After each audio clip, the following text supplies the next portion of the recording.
Estamos abrindo mais um painel regional, você sempre com a gente nesse horário da 1h30 da tarde, programa ao vivo, né, debatendo os nossos temas importantes, a pauta da nossa Baixada Santista e, claro, os assuntos de interesse nacional também, sempre com as personalidades aqui da cidade e da região. Você participa com a gente também, 3014-5281, é sempre o nosso telefone para você enviar a sua pergunta, o seu comentário, a sua opinião ao nosso time, né, a nossa equipe de produção aqui do painel. E pelas redes sociais também à sua disposição para a sua mensagem, facebook.com/painel regional TV. 1h30 da tarde de segunda a sexta é ao vivo e você tem também para acompanhar à noite, às 20 horas, uma reprise da edição diária do nosso painel regional. Que aqui na bancada já conta com o vereador Antônio Carlos Banha Joaquim, o Banha do PMDB mais uma vez conosco, participando desta edição, primeira quarta-feira de 2016, Heraldo José dos Santos com a gente mais uma vez e Vicente Castione, articulista, advogado, participa também desta edição do painel. Que, como você está acostumado na abertura, registra aqui, destaca para você as manchetes dos jornais parceiros, né? No caso do DL, que é do litoral, está circulando aqui pela Baixada Santista e traz a manchete: doação de grupo beneficia 12 políticos do PMDB. Libra doou R$1 milhão nas eleições de 14, que foram repassadas pela campanha do vice-presidente Michel Temer e a 12 candidatos, né? Uma delas, Elcione Barbalho, mãe do ministro dos Portos, Helder Barbalho, recebeu R$100 mil. Mulher de Jader Barbalho, ela era deputada, com essa doação acabou se reelegendo. Repasso aqui ao Banha, por favor, o DL, ao Heraldo e o Cassiano ganha também o Diário do Regional de hoje, quarta-feira, certo? E Gazeta de São Paulo do mesmo grupo, circula por todo o estado de São Paulo, pela nossa Baixada também. Crise faz consumo de energia cair 1,8%, consumo caiu em 2015, divulgou ontem, né, o Operador Nacional do Sistema Elétrico, a ONS. Então, evidentemente, o pessoal tomando aí os seus devidos cuidados, o Gazeta aqui para o Banha, também ao Heraldo, e o Cassione ganha também o seu Gazeta de São Paulo. A gente agradece aqui, mais uma vez, os companheiros de bancada por estarem conosco, né, na edição desta quarta-feira, e a gente coloca aqui imediatamente o microfone, né? Estávamos sem o microfone, lamentavelmente, e cumprimento aqui o Banha, agradecendo. Tudo bem, vereador? Prazer revê-lo. Boa tarde, Boturão. Boa tarde aos telespectadores do painel regional. Boa tarde, sempre esperançoso e otimista, meu querido Heraldo José dos Santos, ao nosso querido professor, amigo e irmão Vicente Castione, e a Daniela Fiscarelli, que nós possamos ser instrumentos da paz de Jesus Cristo e no dia de hoje fazer as nossas observações, as nossas críticas, para que a gente tenha aí uma cidade, uma região, um país mais justo, mais igualitário, e que esses doadores sejam mais benevolentes, principalmente com a classe trabalhadora. Muito bem, Heraldo José dos Santos, mais uma vez com a gente aqui, já participou da primeira edição do ano, está com a gente outra vez aqui. Tudo bem, Heraldo? Tudo bom, cara, o Boturão. Quero cumprimentar aqui o vereador Banha, o professor Cassione, a Daniela e os telespectadores que nos assistem. Muito bem, Vicente Castione também conosco, primeira quarta-feira do ano, primeira participação de 2016, né, que serão muitas, com certeza, num ano importante, um ano de eleições municipais. Tudo bem, Castione? Tudo bem. Quero dar um abraço a vocês todos, Boturão, Banha, Heraldo e Daniela, e aos caríssimos telespectadores, esperando que neste ano... Não vou esperar nada. Não vamos esperar nada, né? Vamos esperar um pouquinho mais, né? Eu lembro a você que estamos online pelo site da TV Santa Cecília, Santa Portal, clique no ícone painel regional e confira a gente em tempo real. E o programa encerrado você revê através do YouTube. Quem está sempre atento, acompanhando a sua participação e a produção do time aqui do painel regional, mais uma vez com a gente a Daniela Fiscarelli. Tudo bem, né, Dani? Tudo sim, Boturão. Boa tarde, doutor Heraldo, vereador Banha, doutor Castione. Boa tarde a você de casa que está nos assistindo. Já está aberto o Facebook, esperando a sua participação. Envie dúvidas, sugestões, críticas. A nossa bancada do painel regional é democrática. E a produção também está te esperando através do telefone 3014-5281. Olha, um assunto que repica, que nós já discutimos aqui em outras oportunidades, né? Todos lembram que o prefeito de Praia Grande, Alberto Mourão, tuitou recentemente, não, antes da virada do ano, foi no feriado de Natal, né? Críticas à Secretaria de Segurança Pública, porque tem poucos policiais, né? O número de policiais destacados para Praia Grande não é suficiente, aquela coisa toda, especialmente após um assalto que aconteceu lá na cidade, quando um casal parou num semáforo e sofreu um assalto, e nesse assalto a esposa, né, do cidadão que dirigiu o carro acabou sendo assassinada, acabou morrendo, acabou falecendo. Bom, a polícia na última segunda-feira agora capturou, né, ou prendeu um dos responsáveis, né? Em tese teria sido ele que teria feito esse disparo. Bom, ele tinha 17 anos no dia do crime, certo? Hoje tem 18, tá certo? Então, ele vai ser enquadrado, imputado, penalizado, sei lá, baseado, né, na idade em que ele tinha, 17 anos. Ou seja, ele não é um criminoso, né? O menor de idade não é criminoso. O menor de idade, ele é autor de um ato infracional, que significa que ele é criminoso. Criminoso, mas não é exatamente esse o termo que se usa, né? Não é. O termo é ato infracional. Então ele é um infrator. Menor infrator. Então, menor infrator. Estamos de novo, né, de frente com essa questão, com esse problema. Já discutimos aqui. Ano passado, o Congresso, a Câmara dos Deputados, aprovou lá uma alteração que nenhum dos operadores do direito que passaram aqui pelo painel regional concordou com ela. Cassione que criticou, Heraldo também, Rogério, enfim, vários operadores do direito passaram por aqui, inclusive o Matheus Cury, que é o presidente do Conselho Penitenciário do Estado. Todos aqui foram contra o projeto que a Câmara aprovou, criando aí duas classes, duas categorias dos menores de idade. Então, mais uma vez, estamos diante disso, o Congresso não resolve, né? O que é que se faz com o menor? Se ele segue essa situação aí, com 17 anos, ele rouba e mata, no dia seguinte ele faz 18 e vai responder. Para onde ele vai agora? Vai para a Fundação Casa? É isso, Heraldo? Não. Não? Não vai para a Fundação Casa? Já não vai para a Fundação Casa, porque ele já tem mais de 18 anos. E vai para onde? Ele vai para uma área, entre aspas, especial do presídio de adultos. Só que não existe isso oficialmente. Então, na realidade, ele acaba ficando no presídio de adultos, porque ele tem já 18 anos de idade. Não importa se ele fez o ato chamado infracional com 17. O fato é que ele já fez 18. E fazendo 18 não cabe ficar junto com os menores que ficam na Fundação Casa, até 18 anos. Não é? Mas ele não cometeu o crime com 17? Sim. O delegado disse isso à Rádio Bandeirantes. Cometeu com 17, só que ele já completou 18. Vamos admitir que ele tivesse cometido o crime com 16.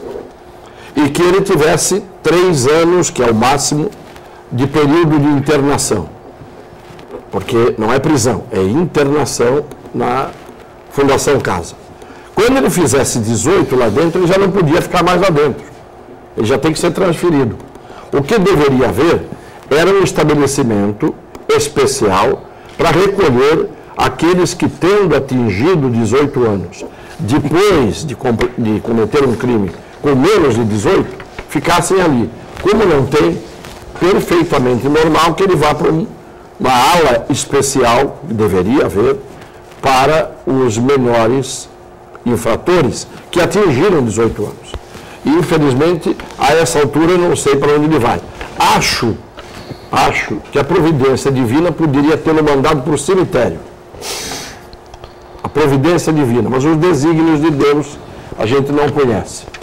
Muito bem. Quem acompanha muito essa questão também, Heraldo, fica à vontade para debater. Mais uma vez estamos diante desse problema que parece que o Brasil faz questão de tornar cada vez mais difícil, né? Tecnicamente, o professor Cassione já ilustrou com muito conhecimento e profundidade o caso da segurança pública.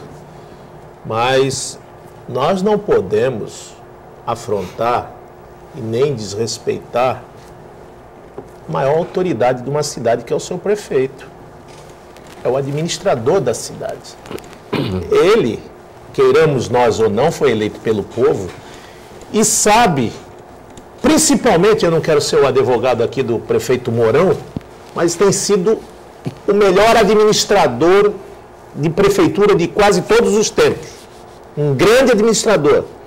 Tem as suas rabugices, tem o seu temperamento forte, tem a sua mania de conduzir o seu município, mas é uma pessoa que tem respeito no trato da coisa pública, que paga as suas contas em dia aos seus fornecedores, o salário dos seus funcionários são pagos religiosamente em dia, só que o seu calcanhar de Aquiles já há muito que vem se reclamando, ele como prefeito só já foi prefeito 4 ou 5 mandatos, sempre, Cassione, é a mesma coisa. É o 4º mandato. 4º mandato reclamando de saúde e segurança. São os calcanhares e pilares quebrados da sustentação do governo, que sempre a mesma resposta, ou seja, os matemáticos de plantão querem tapar o sol com a peneira, Heraldo, e fazer contas de distribuição de efetivo, professor Cassione. Eles vêm aqui e dizem que deram 4, 5 mil homens para dividir em 29 cidades, que eles consideram a Baixada, mas eles não colocam lá o Vale do Ribeira e o Litoral Sul. Aí vem o comandante da polícia dizer que está tudo certo. O comandante-geral aqui do 6º BPMI disse, não, está tudo certo, o Mourão está equivocado. O Mourão mostrou a conta. Se nós temos lá quase 2.000, nós temos um policial para tomar conta de 2.500 pessoas. A ONU, através de estudos pelo mundo, determina que tenha 400, um policial para 400 habitantes. Então, como é que pode falar que não tem falta de efetivo? Como é que pode se dizer o chefe do executivo da cidade, que sabe onde aperta o calo, que sabe qual é a sua situação de segurança, que investe em segurança que não teria obrigação de investir em segurança, que segurança é compromisso e dever, responsabilidade do Estado, assim como a saúde. Mas investe, a gente sabe que investe em armamento para a Guarda Municipal, viaturas, investe em equipamentos, investe em aluguéis das delegacias de polícia, investe na reforma dos patrimônios do Estado, investe também na doação de viaturas até a Polícia Militar. Então, o município não está para aquecer ou para fazer o papel do Estado. É o contrário. O Estado tem que fortalecer as políticas públicas do município. Com relação à lei, se vai endurecer, a gente já sabe que cadeia não está ressocializando ninguém. A análise e a profundidade da coisa é mais embaixo. Qual a cadeia que a gente tem gestão profissionalizante no Brasil, Cassione? Nenhuma. Qual é a cadeia que a gente dá know-how e expertise para a agricultura, para cadeias que possam servir como cadeias espalhadas ao longo desse Brasil, onde tudo que se planta dá, mas tem suas limitações. A cadeia é um aquartelado de pessoas, um amontoado de gente, onde o Estado trata o preso como porco, e dali ele não sai e não faz absolutamente nada. Ele pratica o que? O ócio. Pensa 24 horas como fugir da cadeia. E cabeça vazia é oficina do diabo mesmo. E a gente vê não só a questão do sistema carcerário falido, o sistema dos matemáticos que aí estão tratando da segurança pública, e mais, todo mundo, até a senhora do bilhete da Praça Mauá, que vende bilhete lá na Praça Mauá, ela sabe, aquela senhora, e as 2 estátuas da prefeitura, que lá estão há muitos anos, nas escadas da prefeitura, sabem também que todas as quadrilhas, seja do sequestro, do tráfico, do entorpecente, do roubo do automóvel, sempre tem um menor e sempre vai ter. Aí fala assim, não, vamos ter que fazer o estatuto do menor para 4 anos de idade, 5 anos de idade. Não, tem que se fazer a força valer, a força coercitiva, fazer valer principalmente a soberania do Estado. O Estado não pode ficar de cócoras por falange, nem por facção criminal nenhuma. O poder de ação tem que ser, a reação tem que ser o mesmo poder de ação que foi dado com relação à criminalidade. já se acovardou porque as leis protegem sempre o infrator. Os recursos humanos, eu fiquei com uma estatística na cabeça, Cassione, que aquilo me incomodou muito. Perdemos 136 policiais no ano passado, onde 120 estavam trabalhando ou na sua hora de folga, estavam no bico, ou na hora de folga, ou indo para casa.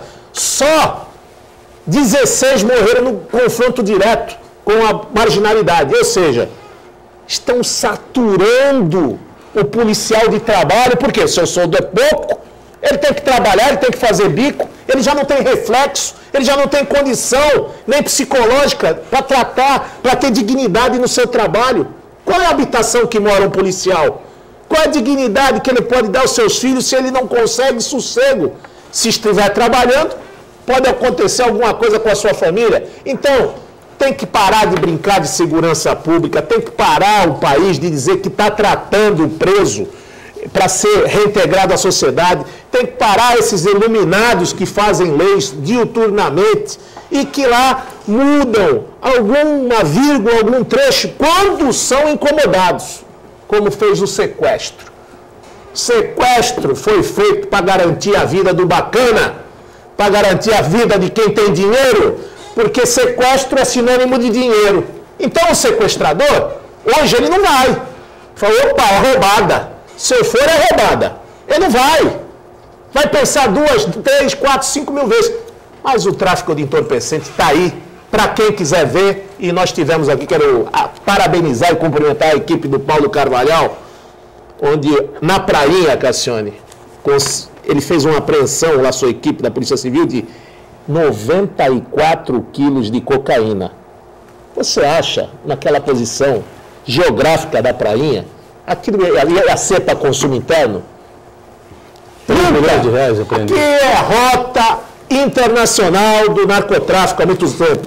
Mas se tira o dinheiro da Polícia Federal, não se investe na Polícia Civil, não tem efetivo da Polícia Militar, e a gente fica enxugando gelo e esperando alguma alma iluminada a tratar a segurança pública com mais zelo, mais respeito e, principalmente, com mais expertise e inteligência.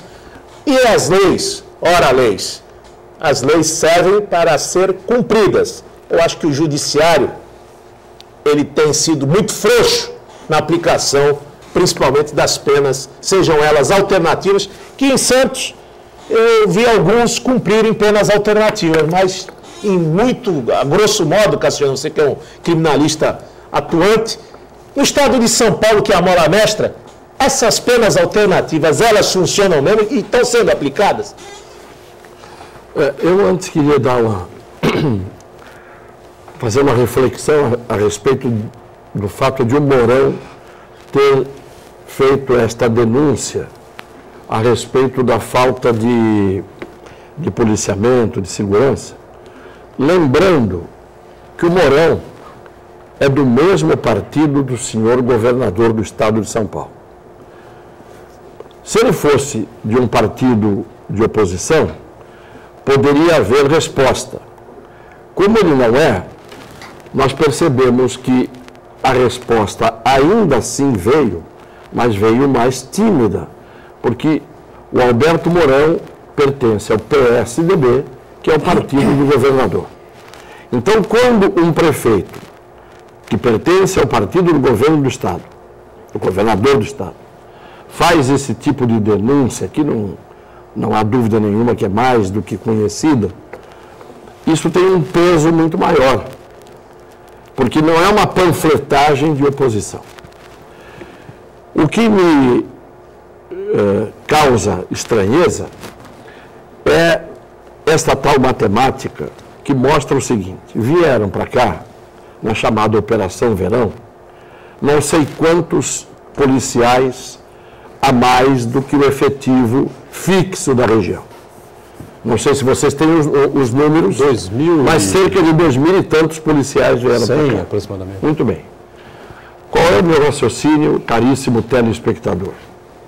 Se nós recebemos 2.000 e tantos policiais a mais, das duas uma, ou eles estavam sobrando e poderiam estar aqui antes e continuar aqui, daqui para frente, ou eles foram tirados de algum lugar e em algum lugar eles estão fazendo falta. Que é mais provável, né?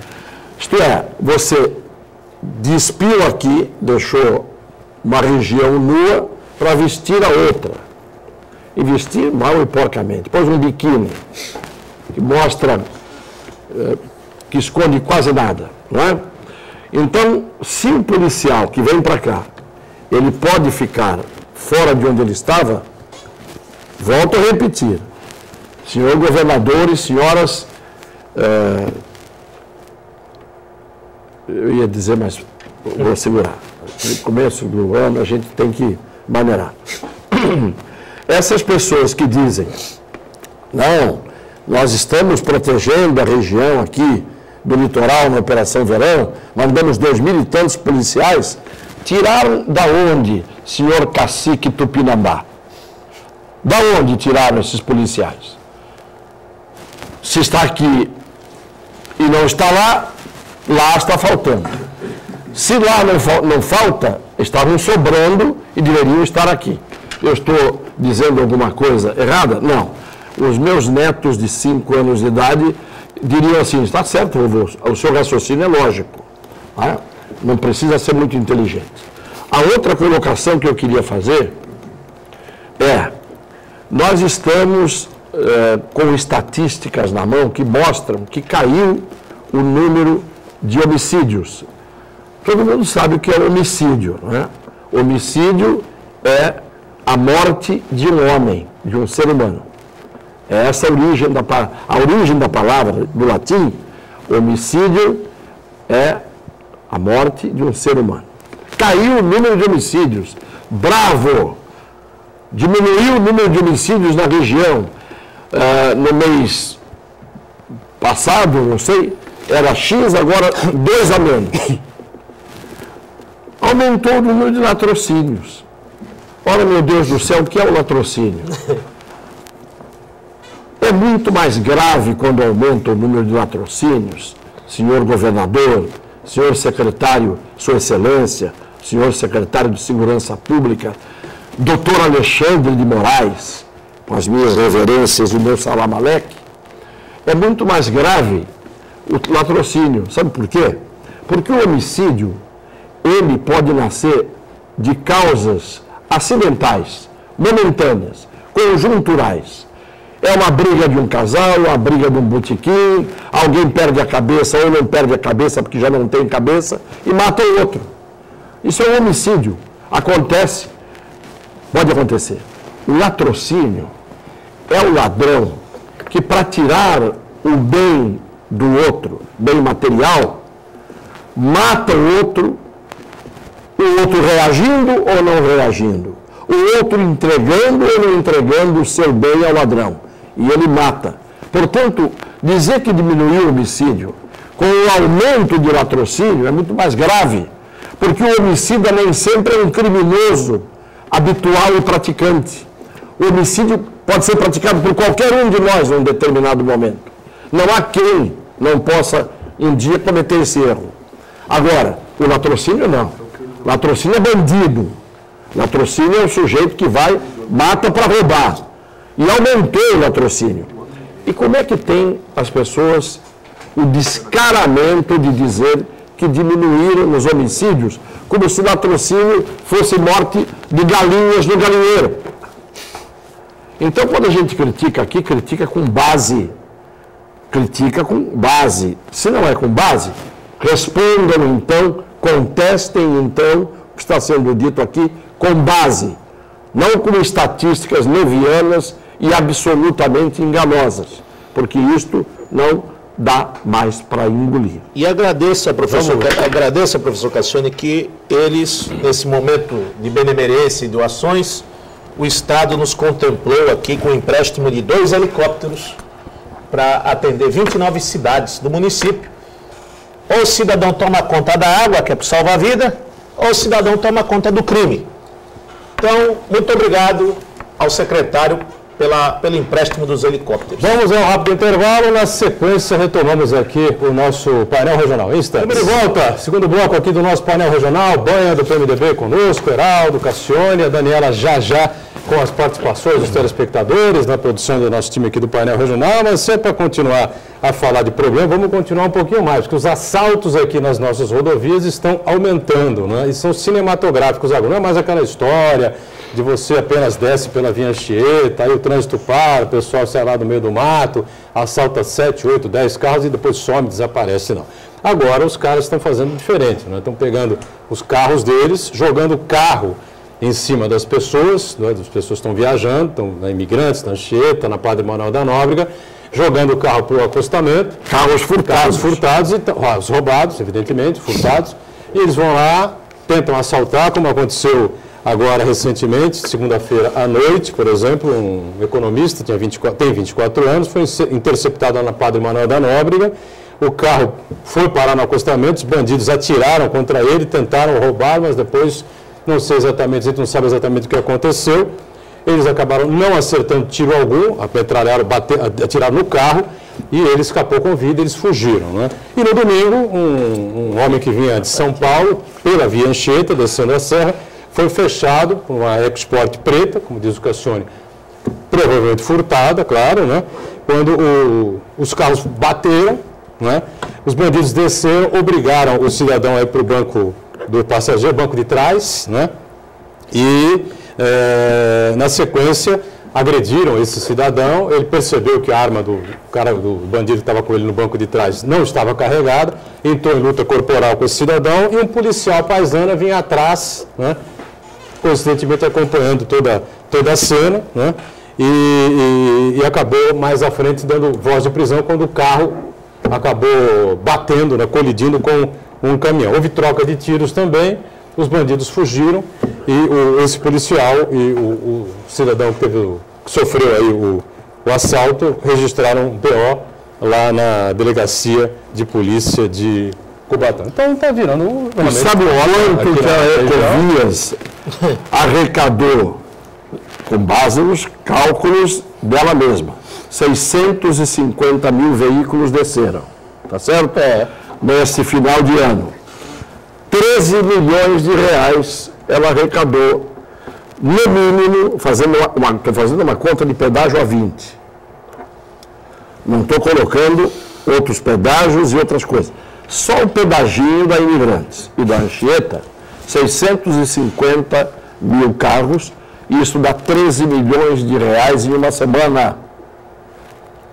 Não, é muito dinheiro, mas a Ecovias tem responsabilidade na Padre Manuel da Nóbrega? Acho que não, né? Eu estou dizendo 650 mil que desceram a serra. Na Padre Manuel da Nóbrega? Não, até o trecho ali da interligação. Nós já estou dizendo que desceram a serra. Só que desceu. Muito bem, se deu 13 milhões em uma semana, ninguém mais tinha que pagar o pedágio, tem que passar direto, levar a cancela, que não estraga o carro, aquilo é de plástico e é mole. Porque com 13 milhões de reais numa semana, eles têm a obrigação de colocar um sistema de segurança nas rodovias, porque você não tem que pagar um pedágio para não saber se chega vivo no seu destino em 70 quilômetros de trecho de rodovia. Isto é uma indecência que não acontece em lugar nenhum do mundo. E isto é falta de quê? Falta de governo, porque o governo do Estado de São Paulo, que é o poder concedente para a Ecovias, tinha, eu já falei várias vezes aqui, fazer a conta de quanto a Ecovias já ganhou a mais do que ela deveria ganhar na projeção inicial pelo prazo de concessão de 20 anos. Quanto ela deveria arrecadar. Pode ter certeza que ela já arrecadou talvez 20, 30 vezes mais. E o que nós temos hoje é esta vergonha. Você tem hoje uma área de conflagração. Você tem uma área hoje de guerra, de guerrilha. Isso é guerrilha. É que nem as Farc na Colômbia. O sujeito sai do meio do mato, sai de automóvel e assalta todo mundo onde? Num trecho de rodovia onde se paga o pedágio mais caro do mundo. Em termos de quilômetro, é o pedágio mais caro do mundo. Pode viajar o mundo inteiro Em qualquer país do mundo não tem esse preço de pedágio. E a Ecovias, pura e simplesmente, não providencia a segurança mínima. Ela vai dizer, isso não é tarefa minha, isso não é tarefa sua. Se a sua tarefa é só fazer túnel que fica encharcado de água, se a tarefa sua é fazer um túnel que não tem acostamento, se a tarefa sua, Ecovias, é não ter portas contra fogo e válvulas de escape, portas de escape dentro de túneis de 3 quilômetros de comprimento, se a tarefa sua é fazer essa pavimentação horrorosa, ondulada, escorregadia, que cria a possibilidade da hidroplanagem, se a tarefa sua é esta, também não justifica o pedágio. Também não justifica que se dê à iniciativa privada o espaço de exploração para fazer esta porcaria que a Ecovia faz. Agora, poderia ser feito câmeras espalhadas pela rodovia a cada quilômetro? Poderia ser feito diminuir a ganância. Os caras estão fazendo, não, porque eles sentem que não há fiscalização. A câmera só serve para uma coisa.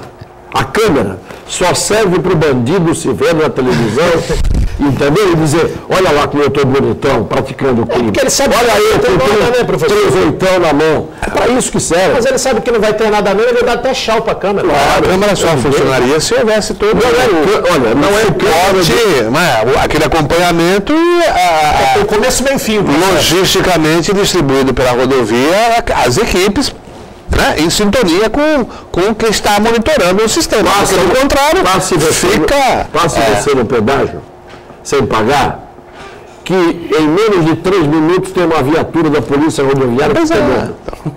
É aquela inversão total. Né? Eficiência, onde o monitoramento é para ver se o cidadão está furtando, se furtando ao pagamento do pedágio, o tipo de coisa. Agora, para a garantia do usuário do sistema, não está. Agora, isso é um absurdo. Agora, radar de 500 e 500 metros você tem na Anchieta, obrigando o camarada a reduzir a velocidade para 50 km por hora, e é ali que fica mais fácil para o bandido, porque o bandido diz assim, aqui o trouxa vai ter que diminuir para não ser multado, e aqui a gente aborda com mais facilidade.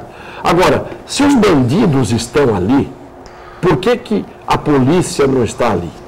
O Turão começou dizendo que pegaram o menor de 17 anos que matou aquela senhora no assalto do semáforo da Praia Grande. No Natal. Trabalho de A investigação. polícia não tem que pegar depois. A polícia tem que pegar antes. Porque no dia em que a polícia pegar depois, nós estamos sempre com uma ordem cronológica que é a seguinte. A morte, depois prende o bandido. A morte, o luto, a desgraça, o extermínio de uma família, do ponto de vista emocional, do ponto de vista psicológico, depois prende o bandido. O dirigente não antevê o crime. Ele não prevê, não vê as situações de quase acidente, de colocar o cidadão lá e falar assim, não, é força. Antigamente a gente escutava muito. O falecido Erasmo fala assim, a polícia é força de presença. Só a sua força de presença já inibe a atuação hoje de muitos marginais. Hoje o marginal não está respeitando a polícia. Se a polícia já não está lá, se está lá, não respeita. Se não está lá, aí daí tem rola. Aí o que a gente vê? As coisas ruins, Cassione, que a gente está vendo aqui, o senhor falou do maior pedágio do mundo. E é mesmo o maior pedágio do mundo.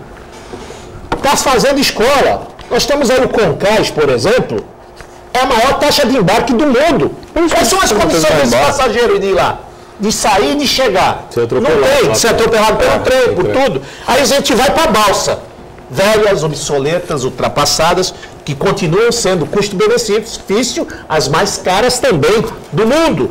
Aí você fala, qual é a garantia? O que ficou de qualidade nessa situação? Nós só vimos aqui de qualidade, infelizmente, deprimente, os ladrões, os marginais, as facções criminosas se especializarem no ar, no mar e na terra, roubando, furtando, delapidando, estuprando, matando, e eu não vejo essa expertise, esse know-how no segurança pública e nos segmentos que deveriam, no mínimo. Aí fala assim, Cassione, você é um cara muito viajado.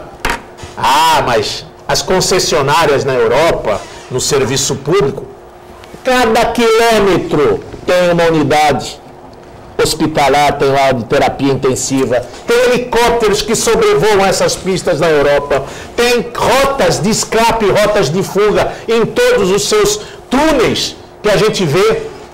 Aqui a gente não vê absolutamente nada, o cidadão ainda reclama e fala assim, tive que fazer mais um pedacinho ali, que não era obrigação nossa, está no contrato. Estica o contrato para mais 2 anos. Então, esse tipo de administração, Heraldo, você que já é um jornalista decano, experiente, a polícia afrouxou, a polícia está sem mão, o governo não tem mando, faz o que quer, a hora que quer. Onde está a qualidade do serviço público? Onde ficou isso? Não, a verdade é uma só. O governo do Estado de São Paulo abandonou a Secretaria de Segurança Pública, não é de hoje. Você veja os quadros vagos na Polícia Civil, principalmente.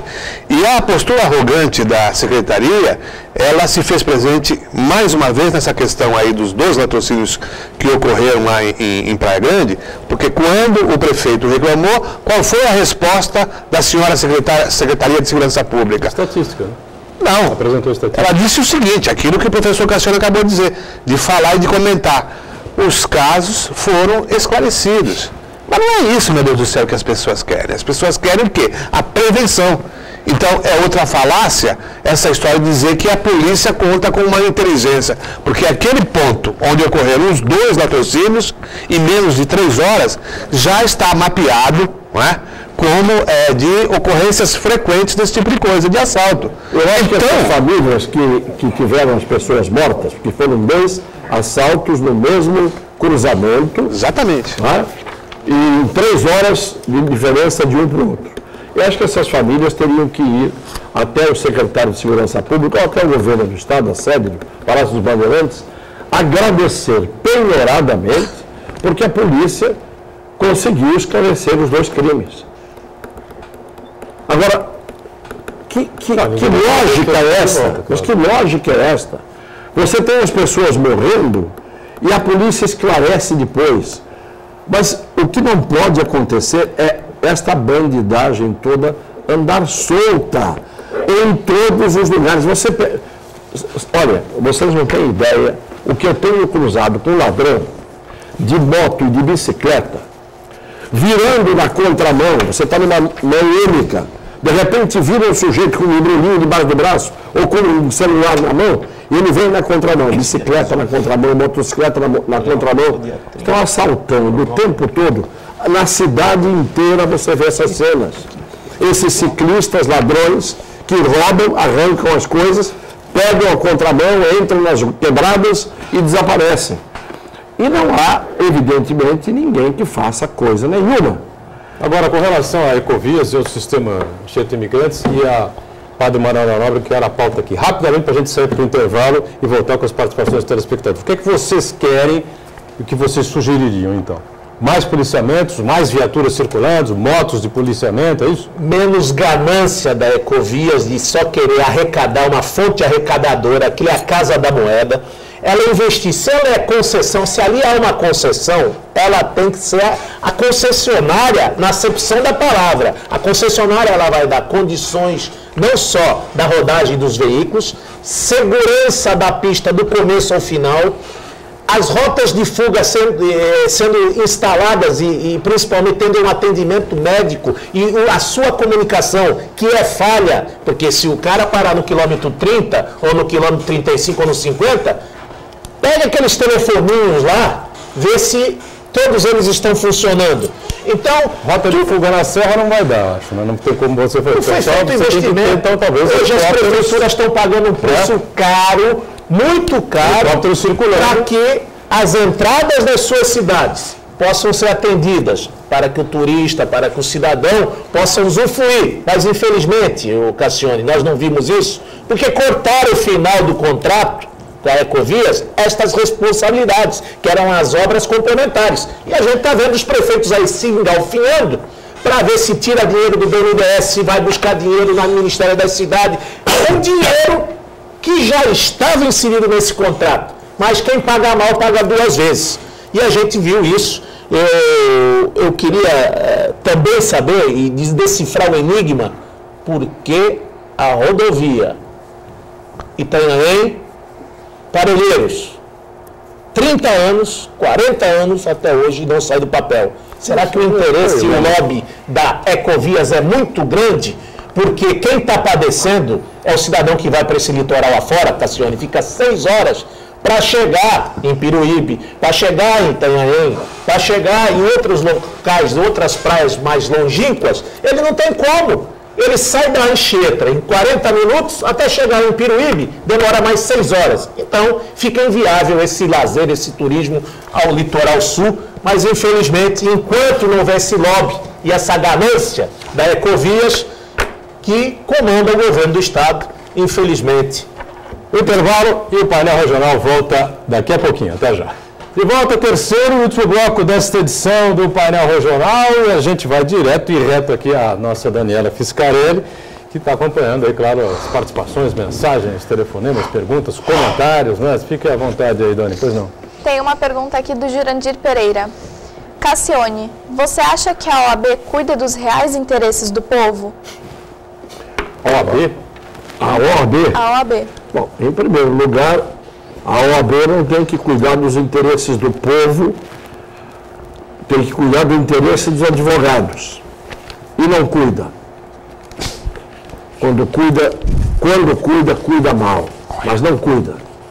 Normalmente, os dirigentes da OAB fazem carreira e escalada para a vida pública e vida política.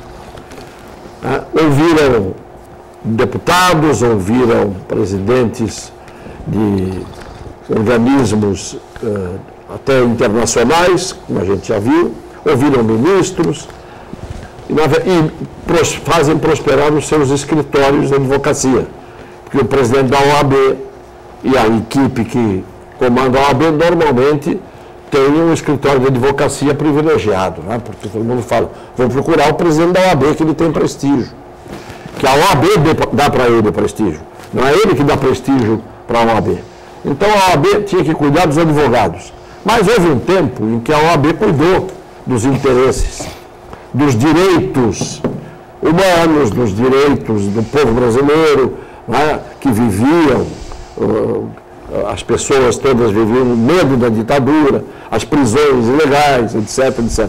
Naquele tempo só a OAB agiu. O Ministério Público ficou de 4 e a magistratura ficou de cócoras. Naquele tempo havia advogados que tinham peito e que sabiam enfrentar o regime. E enfrentaram. Hoje, a OAB faz sedes, faz eventos, faz palestras. Eu sou da comissão de prerrogativa da OAB, que é para defender os interesses dos advogados que foram alvo de arbitrariedade, né?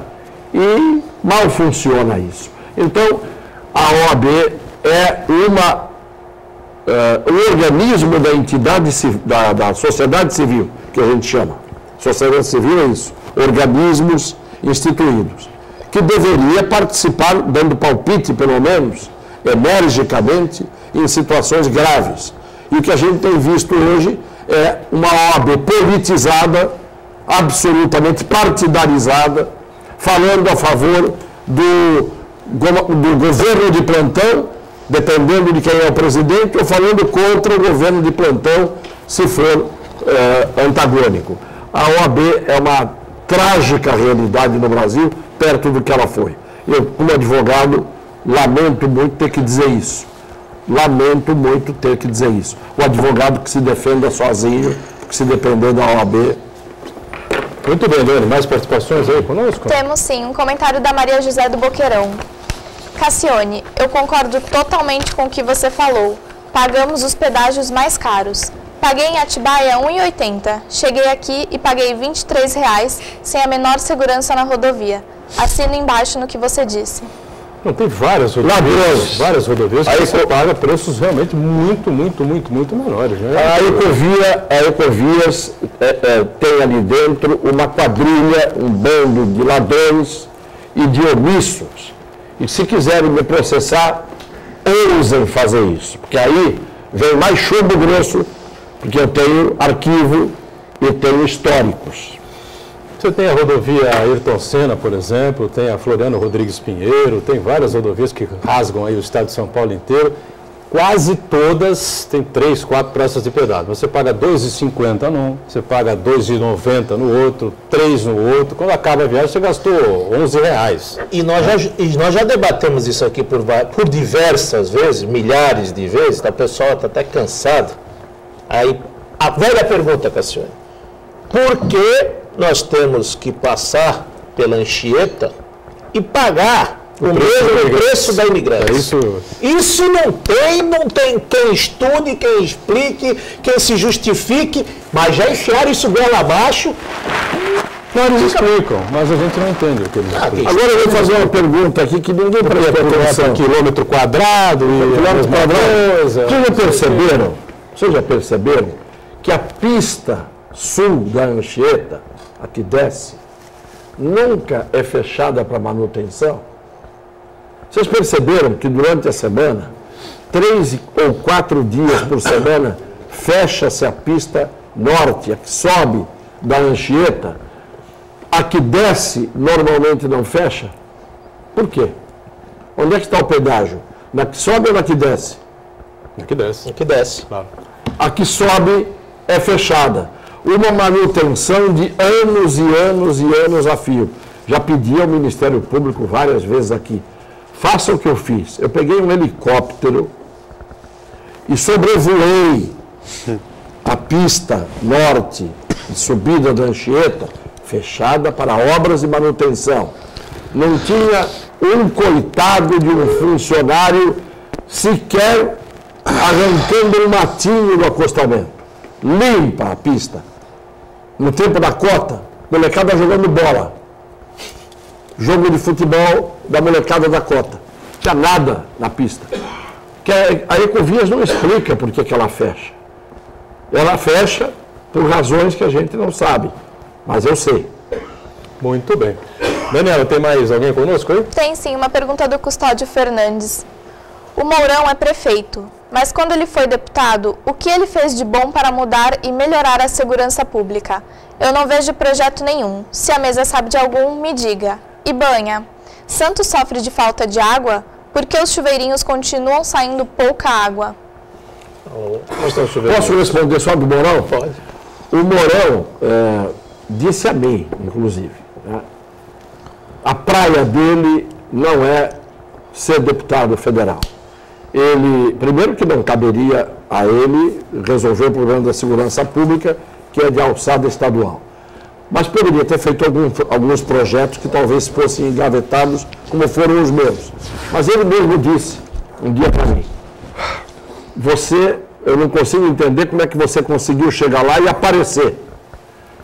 Não é a minha praia. Meu negócio não é esse. Ele pensou que era uma coisa e viu que era outra. Reconheceu isso. Tanto que ele não se candidatou mais a federal. Agora, como prefeito, indiscutivelmente, essa é a praia dele. E é um excelente prefeito. E sempre foi, em todos os mandatos, um excelente prefeito. O grande problema é que tem muita gente que deixa de ser prefeito e resolve virar deputado porque faz parte da escalada profissional. Tem que viver da política, não tem outra fonte de renda. Então, o chefe vai para lá e não faz nada. A gente conhece vários exemplos, inclusive atuais. Banha e chuveirinhos. Não, isso já começou lá atrás, a questão...